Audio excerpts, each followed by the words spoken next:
Shalom, wilujeng pepanggihan kalian kawula Endang Purwanti saking GKJ Gathak wonten ing renungan Sabda Winedhar dinten Ahad 18 Juni 2026. Dening jejeripun wonten ing renungan ing wanci menika inggih menika dipun pilih, dipun tresnani, dipun utus. Waosanipun inggih menika saking Injil Matius 9 ayatipun 36. Panjenenganipun mirsani wong akeh, atine padha trenyuh, amarga wong-wong iku padha kaya wedhus tanpa pangon. Kita sami mangertos bilih gesang ing jaman samangke punika pinanggih kalian maneka warni tantangan, ekonomi ingkang saya angel, pajek ingkang saya awrat, moral ingkang saya owah, kabudayan global ingkang asring nggeser nilai-nilai adiluhung lan raos kesepian rohani ingkang saged tumempuh ing umat. Ing satengahing kahanan punika pitedah kitab suci nyarengi kita paring pepadang saha panglipur saha ngajak kita ngraosaken timbalanipun Gusti Yesus ing jaman sakmenika. Ing pangentasan 19 ayatipun 2 ngantos 8a, Gusti Allah nimbali lan miji bangsa Israel dados umatipun.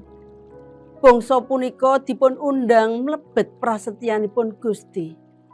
Kang iku saiki menawa sira padha ngestokake dawuh ingsun kalawan temen-temen sarta padha netepi prasetyan ingsun, mesti sira padha dadi kekasih ingsun. Pinilih saka ing antarane sakehing bangsa. Awit saklumahing bumi iku kagungan ningsun. Ayat gangsal. Bab punika nilakaken babagan identitas umat pilihan ingkang boten dipun pilih awit jasa, kasaenan, nanging amargi sih rahmat. Ing jaman samangke, gereja lan umat Kristen ugi dipun sebat minangka umat kagungane Gusti. Setunggal Petrus 2 ayat 9. Kita punika dados pewaris prasetyan lan kadunungan timbalan lan tanggal jawab. Kita mboten pareng gesang kanthi sakecanipun piyambak, nanging kedah kanthi tanggal jawab kangge nélakaken katresnan lan kautamanipun Gusti wonten ing donya. Ing Matius 9 ayatipun 3 gangsal ngantos 10 ayat 8, Gusti Yesus mirsani kawontenanipun tiyang kathah. Panjenenganipun trenyuh. Ing basa Yunani tembung trenyuh punika maknanipun kraos ngregel. Pangraos kang jero tulus. Tiyang kathah punika kados menda tanpa pangen.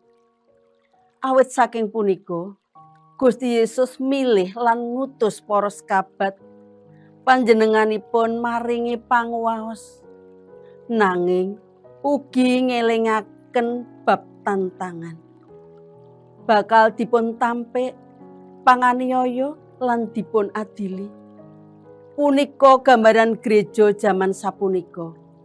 Dipun paringi misi, nanging kedah sumadyo ngadepi tantangan pelayanan Kristen punika adhedhasar katresnan lan kawelasan dhateng tiyang ingkang ringkih.